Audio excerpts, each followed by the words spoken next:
Hey everybody, today I'm going to be reviewing The Hateful Eight, which is the 8th film directed by writer-director Quentin Tarantino. Tarantino is probably one of the most influential, most powerful, most controversial directors in Hollywood. And there's nothing really that I can say about him that hasn't been said in a cultural sense. To me, he's like the Andy Warhol of Hollywood, like in a cinematic sense, in that his love of different genres like spaghetti westerns and blaxploitation films, film noir, gangster films, and things like that.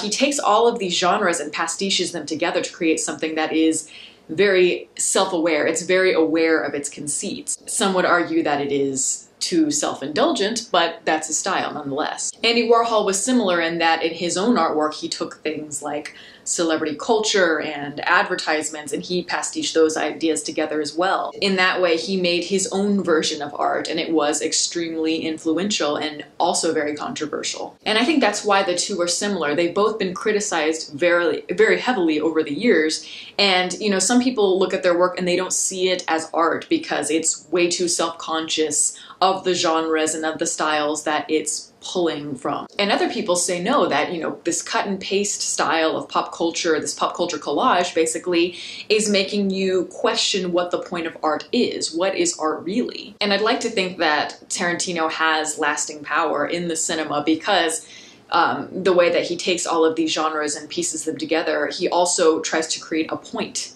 out of it, and he is very inspired by these genres and he creates something out of them. I wasn't too crazy about Django Unchained, which was the film that he made before this one, and you know, I had my problems with it, but I also did admire it because he took these grand American styles like, you know, blaxploitation and of course the spaghetti westerns, and he kind of warped them and made them more modern. He used racism more at the forefront and used a lot of excessive violence. By putting these ideas in the foreground rather than in the background like they would have been in very traditional old Hollywood movies, he is forcing you to think about why you like this kind of entertainment. Why has violence and feminism and racism and all of these things, why have they been so stilted in Hollywood? And he's forcing you to really examine that. And I would like to think that The Hateful Eight, his latest film, carries on the same traditions of that commentary that Tarantino is making on the American subconscious, on American entertainment. In this case, I think that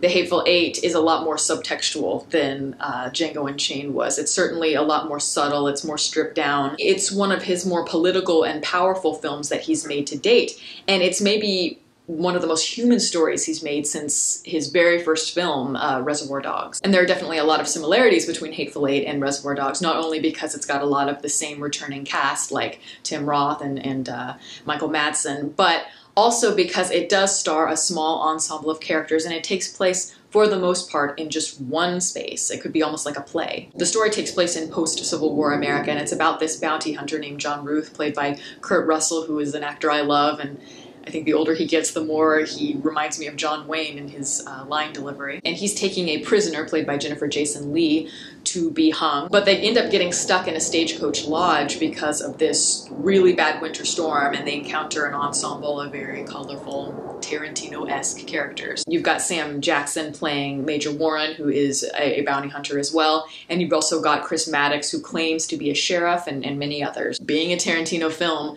these characters are never who they say they are on the surface. They have a lot of motivations that start to reveal themselves slowly throughout the film, and it leads to some very intense confrontations. What I like about the film is how it integrates politics and disputes of the past, like the Civil War, and brings them to the forefront and uses them in a way where you can see it come through the characters. Like, for instance, Bruce Dern plays a former Confederate general, and he's in the same space as Sam Jackson's character, who is, of course, an African-American man. So there's obviously a lot of distrust and anger between these two characters, and through all the characters, honestly, because of a lot of these differences, and when it's provoked, you see these humans turn into complete animals. When you have emotional wounds like war, like slavery, and things like that, it leads to a lot of distrust. And no matter who you are, where you come from, we all have that baggage that we're carrying because of it. Through the conversations of the characters, you see the lines of good and evil blurred, that you can look at each character, and even though a lot of them do despicable things, you can see why they're doing what they're doing.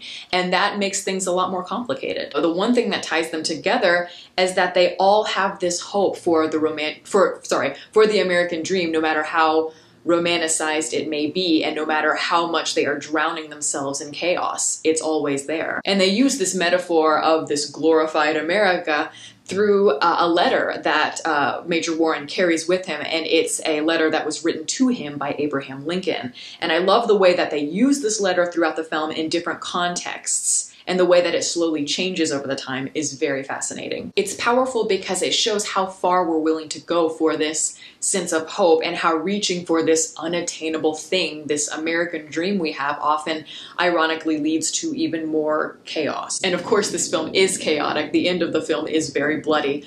Duh, it's a Tarantino film, but it was one of the few times that Tarantino really did evoke that sentiment, because in the very last shot, I'm not of course going to give it away, there was a sense of bloodiness and darkness, but also this sense of hope. He's using the genre of the Western, which is of course again a very classic Americana entertainment, and I love how he's using that and he's twisting the formula. He's taking it in a new direction, and yes, he's trying to shock you, he's trying to manipulate the audience, but again, he wants to make you aware of how he's manipulating you.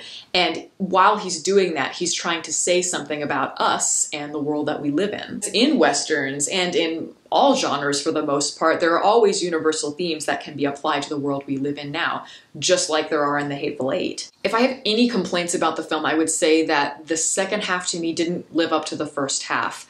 The first half, I love the way it slowly built and how you could slowly see, how dynamics shift between the characters, and all of that was really fascinating. And then in the second half, after the intermission, it was more just kind of like a whodunit sort of thing, and that's where all of the chaos really ensues. It was a lot like a lot of other Tarantino films are, which is to be expected, and I just wasn't as emotionally invested in it. I don't know how people are going to respond to this film, because it's not nearly as grandiose as something like Django Unchained, and it's not as maybe appealing initially as a film like Kill Bill. It's obviously much smaller, but I loved it. And I was lucky enough to see the road show where, you walk in, there are no ads that play before the film, no trailers or anything like that. It's just a black screen. We were given a program, and there's an opening overture, which, the music was done by the great Ennio Morricone, which, is great especially for film fans and film score fans like myself to see him return.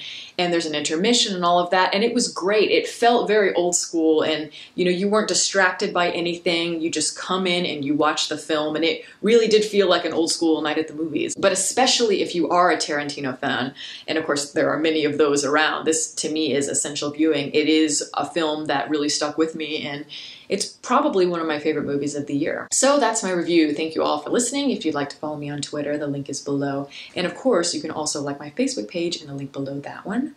Catch you next time.